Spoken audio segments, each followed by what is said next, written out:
जलपरी ने तीनों को एक प्राचीन कथा सुनाई, ड्रैगन किंग और क्वीन की कहानी।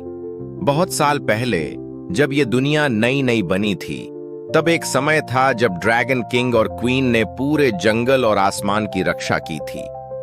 किंग की आंखों में आग थी और क्वीन की सांसों में पानी की शांति। वे न सिर्फ शक्तिशाली थे बल्कि दयालु और न्यायप्रिय भी। लेकिन जब अंधकार की ताकतें बढ़ने लगीं, तब उन्हें एहसास हुआ कि उनकी शक्ति को छुपाना ही दुनिया की भलाई के लिए जरूरी है। उन्होंने एक आखिरी फैसला लिया, अपनी सारी शक्ति को एक अंडे में बंद कर दिया और उसे एक बर्फीली गुफा में छुपा दिया जहां कोई बुराई न पहुंच सके। फिर वे खुद गायब हो गए, जैसे हवा में घुल गए हों, लेकिन एक भविष्यवाणी छोड़ गए। जब सच्चा उत्तराधिकारी जन्म लेगा, वही हमारी शक्ति को जगाएगा और दुनिया को फिर से संतुलन में लाएगा। वही अंडा था जिससे नीली आंखों वाला छोटा ड्रैगन जन्मा। जलपरी ने अपना हाथ हवा में उठाया और एक मंत्र पढ़ा। ड्रैगन के पंखों से नीली लपटें निकलने लगीं। उसकी छुपी हुई शक्ति जाग चुकी थी। तीनों को अब समझ आ गया था, यह दोस्ती नहीं, एक किस्मत की तैयारी थी। ड्रैगन की शक्ति जागते ही वह अचानक और भी बड़ा, तेज और चमकदार लगने लगा। उसके नीले पंखों से चमकती रोशनी निकलने लगी। उसने अर्जुन और खरगोश की तरफ देखा और मुस्कुराया। फिर उन्हें अपनी पीठ पर बिठाया और एक लंबी उड़ान पर निकल पड़ा।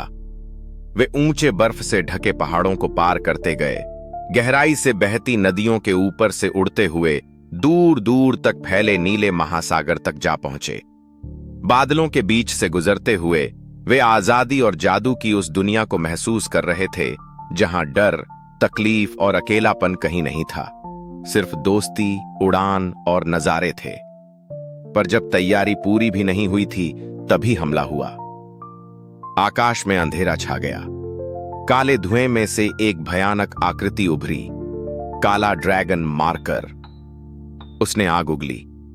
जंगल जलने लगा। अर्जुन और छोटा ड्रैगन मिलकर उसे रोकने के लिए आगे बढ़े। एक भयानक टक्कर हुई, नीली लपटें और काले धुएं की भिड़ंत। लेकिन मार्कर बहुत ताकतवर था। एक जोरदार झटका लगा और अर्जुन जमीन पर गिर पड़ा, गंभीर रूप से घायल। ड्रैगन चीख उठा।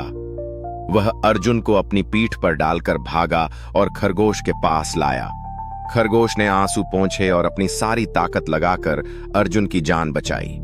मारकर तब तक जंगल से गायब हो चुका था, लेकिन जाते जाते वह कह गया, मैं लौटूंगा और इस जंगल को राख कर दूंगा। To be continued.